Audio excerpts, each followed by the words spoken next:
ठाकुर जी के परम भक्त थे त्रिपुरदास। बहुत अच्छा चरित्र है उनका। तो त्रिपुरनाथ जी जो थे श्रीनाथ जी की गगदल बना के भेजते थे। गगदल मतलब कंबल, सर्दियों में जो ठाकुर जी धारण करते हैं शीतकाल में। ठाकुर जी का मुखमंडल दिखाई देता है, बाकी सब ऐसे ढके रहते हैं, उसको गगदल बोलते हैं। त्रिपुरदास जी जो थे बहुत बड़े मंत्री थे, इनके पास मंत्री पद थे तो खूब धन आता था। वे बढ़िया सोने की जड़ाऊ, चांदी की जड़ाऊ बढ़िया गगदल भेजते ठाकुर जी को।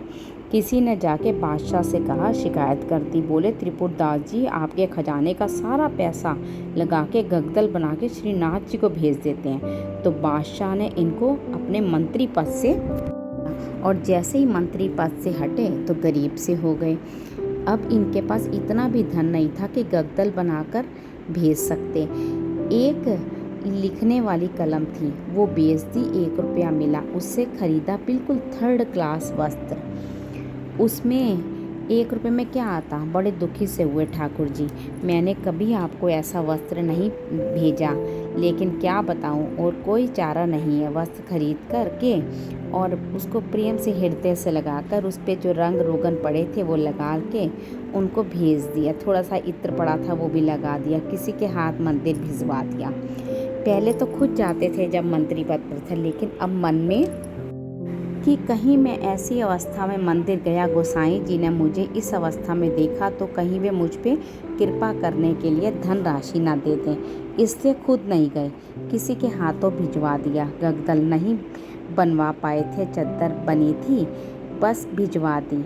वो कोई बात नहीं, ठाकुर जी समझेंगे मेरी परिस्थिति। शीतकाल का समय आया, यहाँ पर वो चद्दर जैसे ही पहुंची, भंडारियों ने सोचा ये तो बिल्कुल सामान्य स्थिति की है, ये ठाकुर जी की सेवा में क्यों जावे, ऐसे ही रख दी, इसको कहीं किनारे पर रख दो।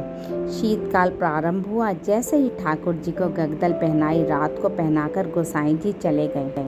रात भर ठाकुर जी ठिठुरते रहे, कांपते रहे। सुबह जैसे ही मंगला में दर्शन करने गए गोसाई जी भीतर, जैसे ही ठाकुर जी को उठाया, ठाकुर जी के दांतों की आवाज़ आ रही थी जोर जोर से।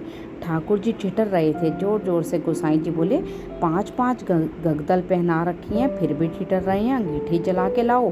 अंगीठी सेक कभी ठाकुर जी के हाथ पे लगावे, कभी गालों पे, कभी पैर पे, जाड़ा लग रहा हो बहुत ज़ोर से। ठाकुर जी बोले बहुत ज़ोर से जाड़ा लग रहा हो मुझे। गोसाई जी बोले जय जय, अंगीठी चला दई, 5-5 गगदल उड़ा दई, और क्या करें, गगदल लेके आओ और लाओ। महाराज 10-10 गगदल ठाकुर जी ढक गए और पूरे रजाइयों में 5-5 अंगीठी जला दी। ठाकुर जी हिल रहे हैं जोर जोर से और केवल नाटक कर रहे हैं, ऐसा भी नहीं है स्पर्श करने पे बिल्कुल ठंडे ठंडे से लग रहे हैं। गोसाई जी तो इतनी चिंता में आ गए, क्या करो।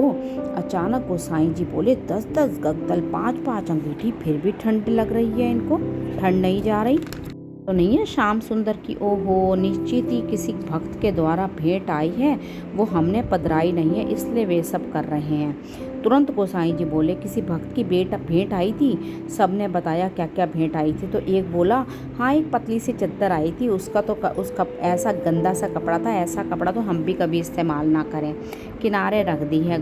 गोसाई जी बोले जल्दी से लाओ उसको। जी को जैसे ही वो उड़ाई पतली चादर, तो भैया ठाकुर जी को तो पसीना आना लग गया। ठाकुर जी बोले मेरा सबरा जाड़ो चला गया, मेरी अंगीठी हटाओ, मुँह को बहुत ज़ोर से गर्मी लग रही है। गोसाई जी बोले बलिहारी जाऊं ठाकुर जी, जैसे ही आपको ना तो जाड़ा लगे, ना भूख लगे, ना प्यास लगे, ना गर्मी लगे, भक्त के द्वारा भाव स्वीकार करने के लिए भाव प्रकट कर लेते हैं आप ठाकुर जी।